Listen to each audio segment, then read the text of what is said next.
ఒక్కసారి కొమ్మూరి గోల్డ్ కి కాల్ చేయండి. తాకట్లో ఉన్న మీ బంగారాన్ని విడిపించి మార్కెట్ ప్రైస్ కి వాళ్ళు కొనుక్కుని మిగతా డబ్బులు మీకు ఇచ్చేస్తారు. హాయ్, వెల్కమ్ టు మనం టీవీ. మన టీవీ మన కోసం.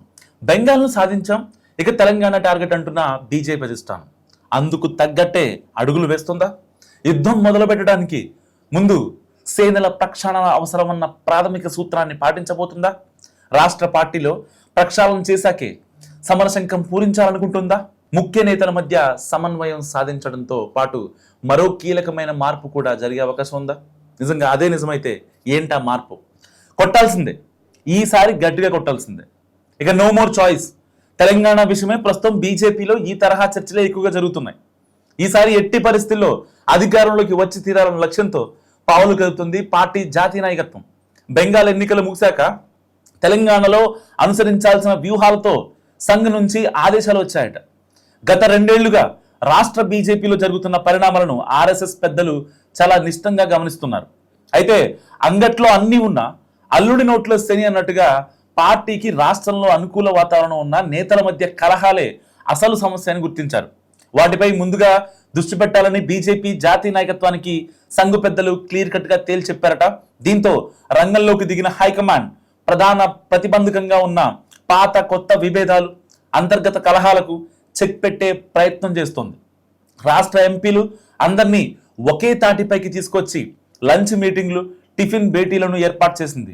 కలిసి ఉండకపోతే పరిణామాలు తీవ్రంగా ఉంటాయని ఒకంత కటువుగానే చెప్పారట ఢిల్లీ పెద్దలు. దీంతో అలర్ట్ అయిన రాష్ట్ర నేతలు ఐక్యత రాగం ఆలపించడం స్టార్ట్ చేసినట్టు కూడా తెలుస్తోంది.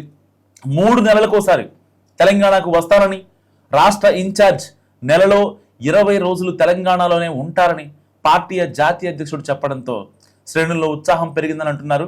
సో ఈ పరిణామ క్రమంలోనే ఒక ఆసక్తికర ప్రచారం కేడర్లో మొదలైంది. త్వరలోనే పార్టీ రాష్ట్ర నాయకత్వంలోనూ కీలక మార్పులు ఉంటాయని, తెలంగాణ నుంచి మంత్రివర్గంలో ప్రాతినిధ్యం విషయంలో మార్పులు ఉంటాయన్న వార్తలు జోరందుకున్నాయి. దీంతో రకరకాల సమీకరణాలు తెరపైకి వస్తున్నాయి.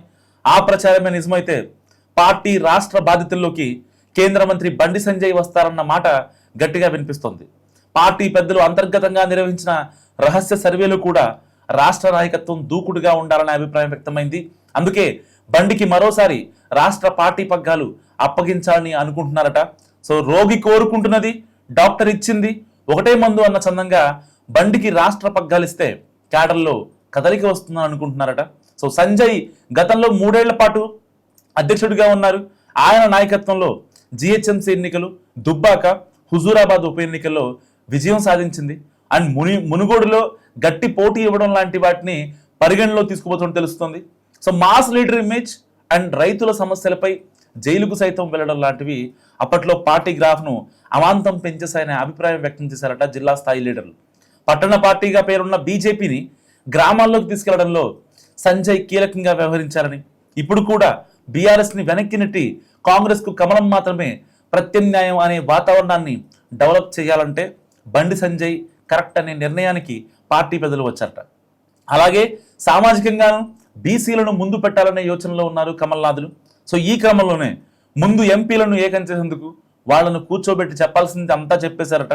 అందులో భాగంగానే ఇన్నాళ్ళు ఉప్పు నిప్పిలా ఉన్న బండి, ఈటెల మధ్య మాటలు కలిసినట్టు చెప్పుకుంటున్నారు.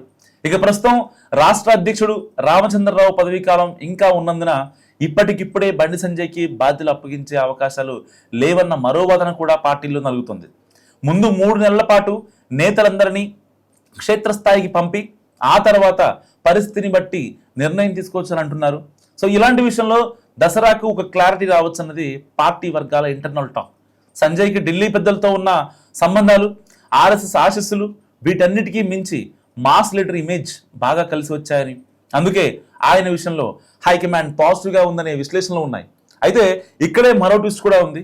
బండి సంజయ్ కొడుకు మీద పోక్సో కేసు ఉన్నందున రాష్ట్ర అధ్యక్ష పదవికి ఆగి అడ్డుగా వచ్చని, సో ఈసారి కేబినెట్ పునర్వ్యవస్థీకరణలో మంత్రి పదవి కూడా పోవడం ఖాయమని అంటున్నారు కొందరు.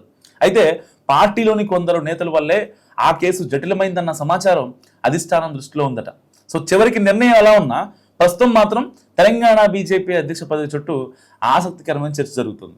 మరి నిజంగా బండి సంజయ్కి తెలంగాణ బీజేపీ చీఫ్ పదవి ఇస్తే నిజంగా పార్టీ పుంజుకునే అవకాశం ఉందంటారా? మస్తు కామెంట్ చేయండి.